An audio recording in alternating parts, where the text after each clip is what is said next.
Muy buena noche, bienvenido a su programa Acción Positiva.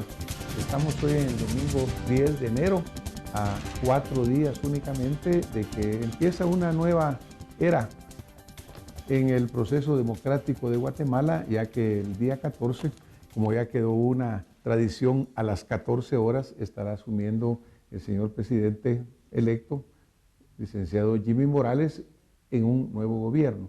Por los próximos 4 años tendrá en sus manos, pues juntamente con su equipo de trabajo, el dirigir el proceso de la administración pública por la parte ejecutiva de nuestra querida Guatemala.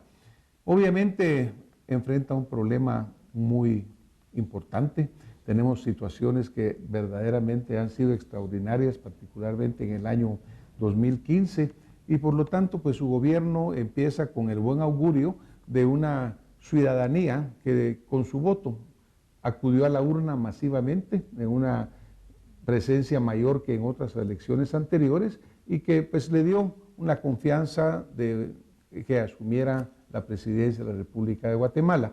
Obviamente una gran responsabilidad, y también alguien decía, yo no quisiera estar en los zapatos del señor presidente. Yo creo que los zapatos del señor presidente son los zapatos de cada uno de los guatemaltecos, no son solamente de él. Ahora somos 17 millones según un último dato estadístico, y por lo tanto, pues obviamente lo que sea problema para él son problemas para nosotros.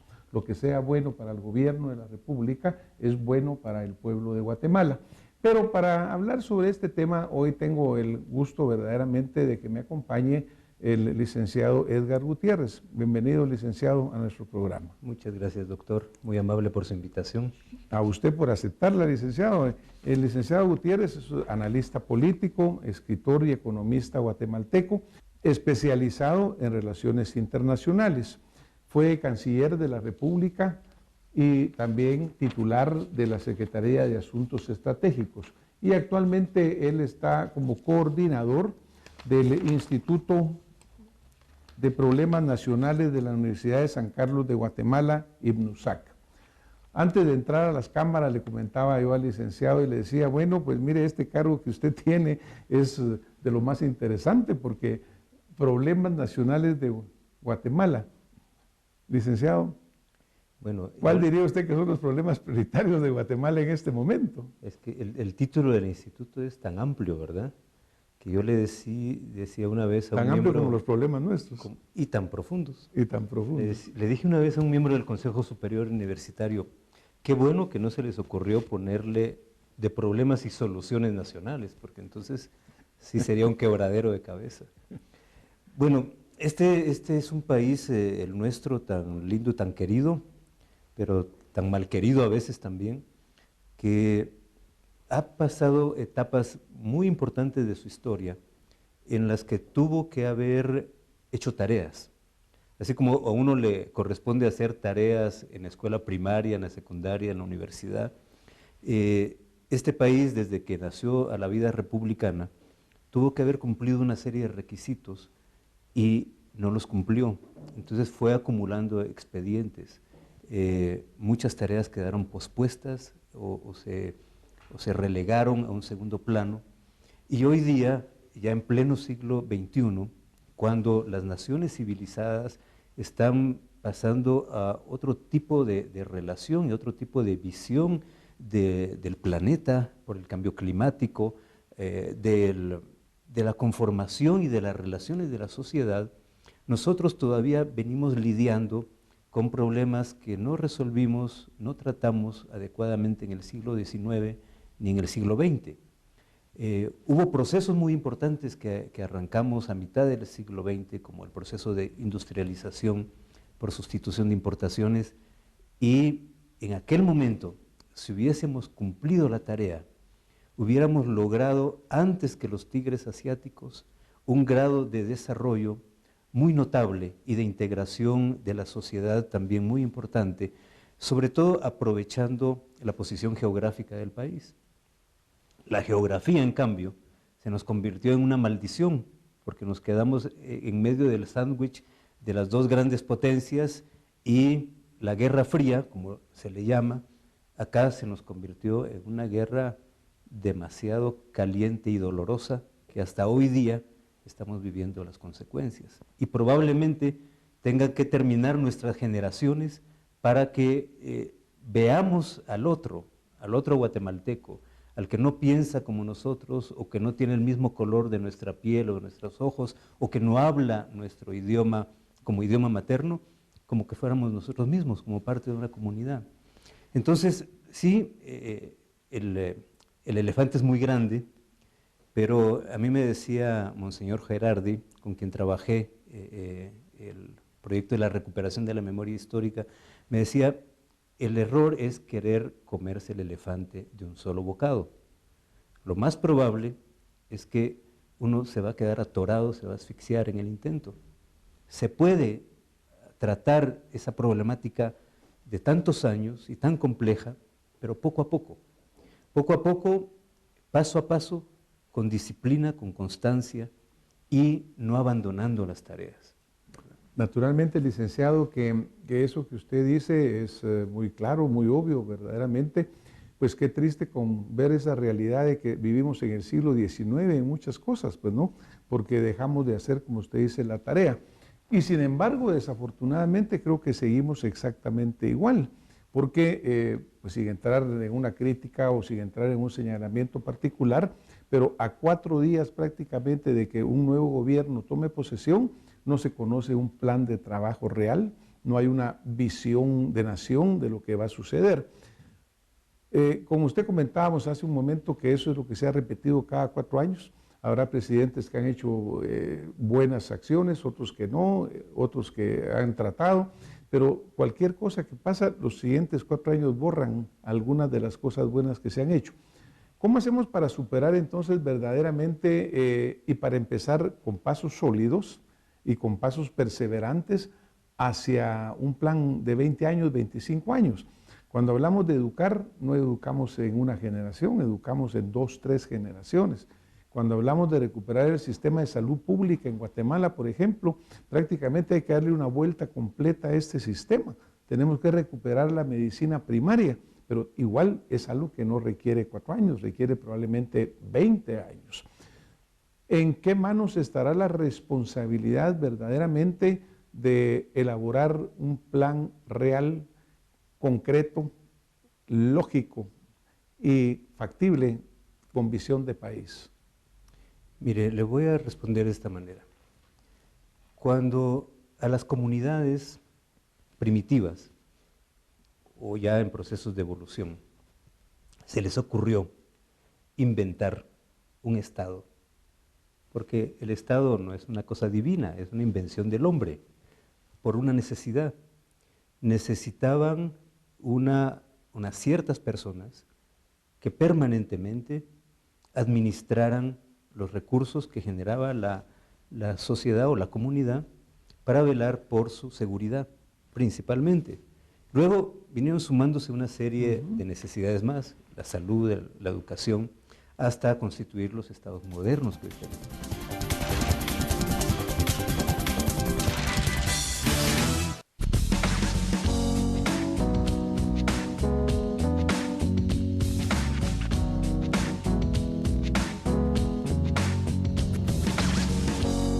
Santa Lucía, en tu mesa todo el día.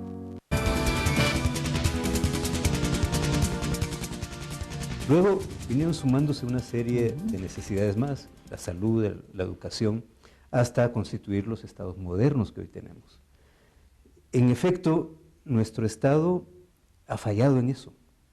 Nuestro Estado está fallando, uno, en llevar los servicios básicos, en garantizar la seguridad de la población, en ejercer la soberanía sobre su territorio, incluso en la cadena de mando. Cuando nosotros vamos a las urnas, decimos, vamos a elegir al presidente Jimmy Morales. Y sin embargo, sale de nuestra vista que hay una serie de oficinas, que llegue quien llegue, hay un poder permanente de facto que no fue electo y que es el que realmente ejerce el poder. Y el presidente, el 14 de enero, puede levantar el teléfono y dar una instrucción a esa oficina, y el director de esa instrucción, ¿cómo no, presidente? Con mucho gusto lo vamos a hacer. levanta el otro teléfono, miren, el presidente me dijo que que sacáramos la tarjeta amarilla, y quizá le había dicho que era la roja, ¿no?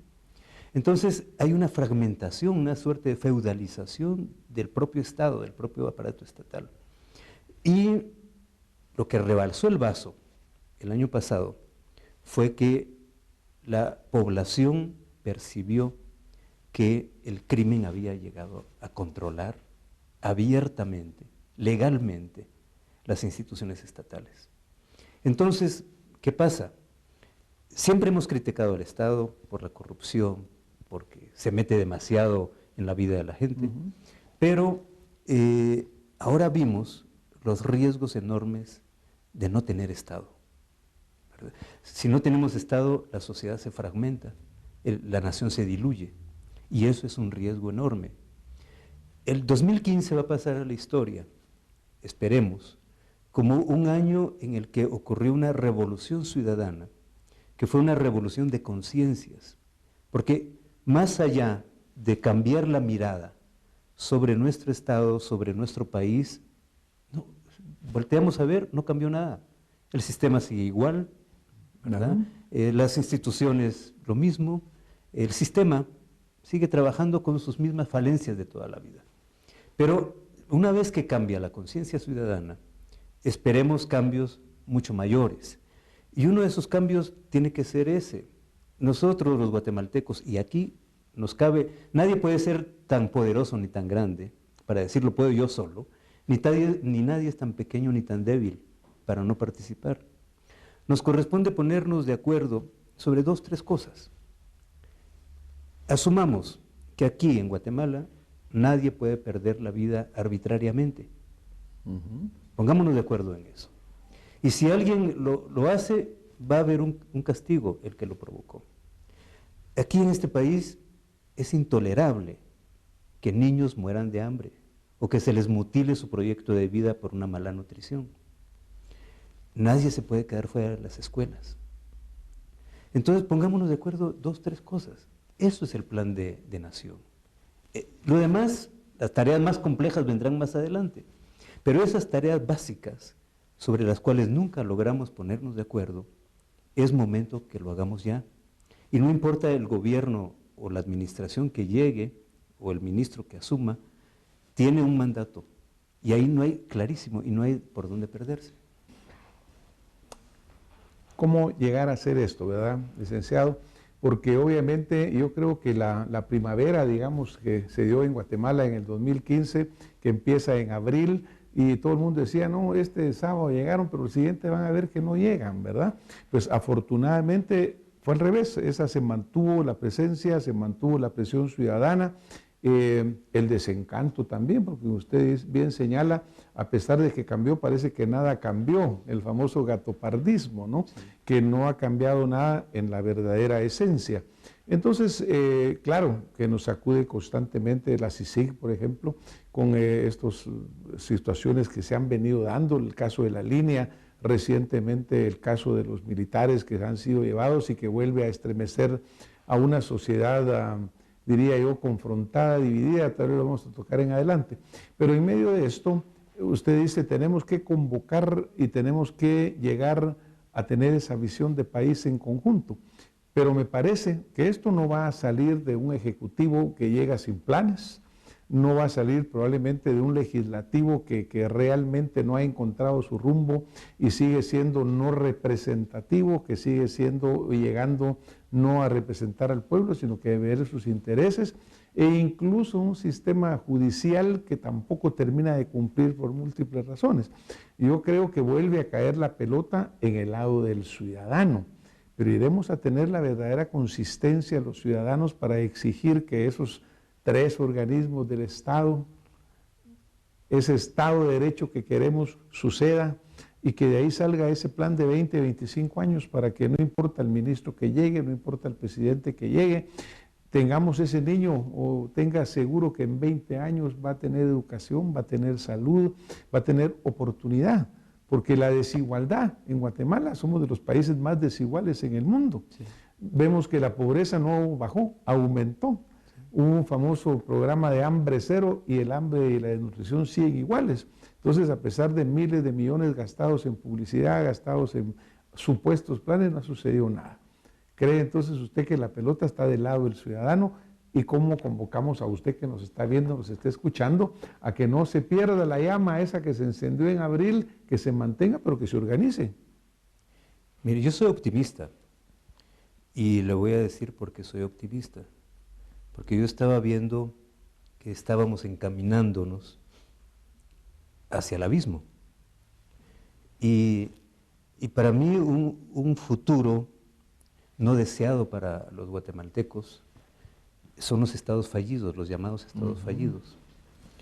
Y cuando estudiamos cómo los estados fallidos llegan a ser fallidos, encontramos consistentemente en 14, 16 estados en el globo terráqueo un factor que precipita la crisis. Y ese factor se llama juventud. Cuando los jóvenes educados de una sociedad emigran, se van, en ese momento los países se caen. Ocurrió en Haití y ha ocurrido en varios países de África. Un día yo vengo en un avión de Sudamérica y vienen a mi lado unos muchachos guatemaltecos. Ellos subieron en Lima. Les digo, muchachos, ¿y qué les gustó del Perú? Y me dice una chica de alrededor de 18, 19 años, me gustó caminar por las calles sin miedo. Usted sabe, mi hijo, tengo un hijo que salió de la secundaria, que está en la universidad ahora, hace 3 años. Su promoción eran 50 muchachos y muchachas. No todos tenían posibilidades económicas para salir a estudiar al extranjero, pero solo 7 muchachos se quedaron en el país. Los que no tenían posibilidades fueron a gastar sus nudillos a alguna embajada para que les dieran beca, se fueron muy lejos, al Asia, a estudiar, sin ver a su familia durante 5 años, porque no tienen dinero para pagar el boleto. Otros están trabajando como meseros y con eso pagan sus estudios. No es porque no van a encontrar trabajo acá, es que no hay futuro, no veían futuro. Entonces yo soy optimista porque esa juventud, esta ciudadanía, tomó el otro camino, no se está yendo del país, salió a las calles a reclamar, a pelear por su país. Y esa es la mejor noticia que podemos tener. Los gobiernos son pasajeros. El gobierno que venga muy probablemente se va a equivocar, si admite sus errores y corrige, la gente le va a mantener alguna confianza, pero ya no hay, las cosas más importantes en Guatemala en los próximos 2 años van a ocurrir en la sociedad. La sociedad va a reconfeccionar el pacto social y de alguna manera vamos a encontrar cómo institucionalizarlo, cómo levantar al Estado y cómo levantar la moral y el espíritu y sobre todo la autoestima.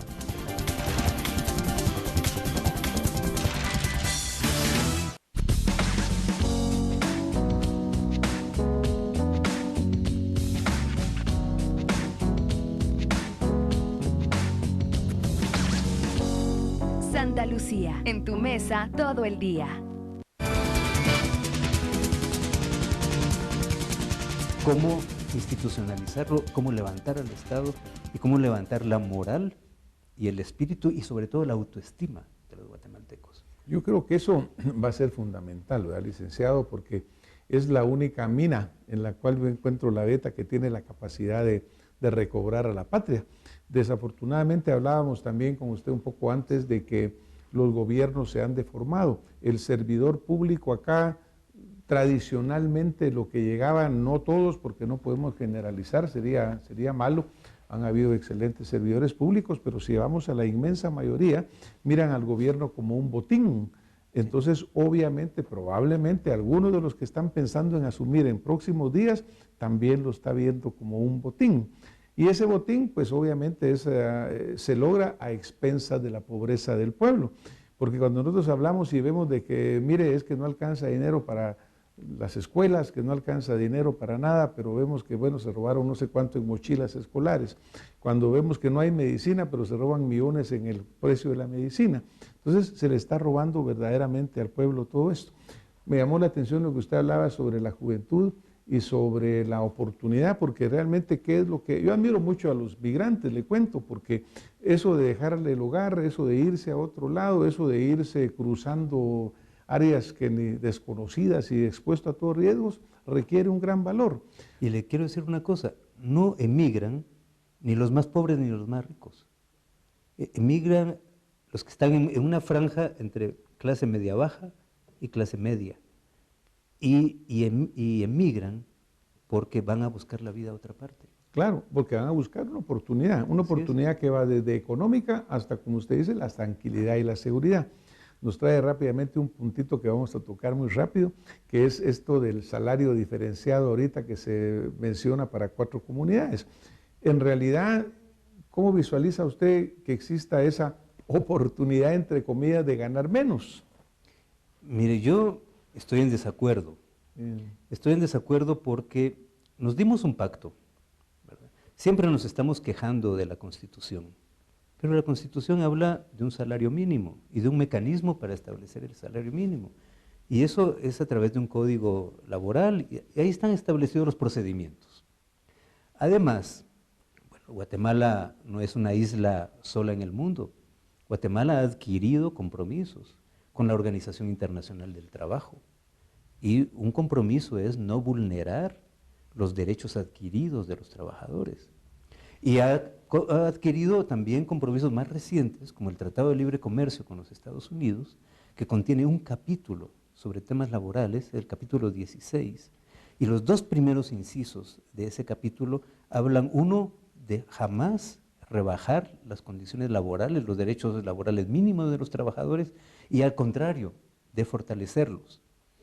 Guatemala no solo está violando su Constitución, está denigrando lo más valioso que tiene, que es su fuerza de trabajo, sino que además está cometiendo lo que en el argot internacional se llama dumping social, o sea, abaratar su fuerza de trabajo para poder competir.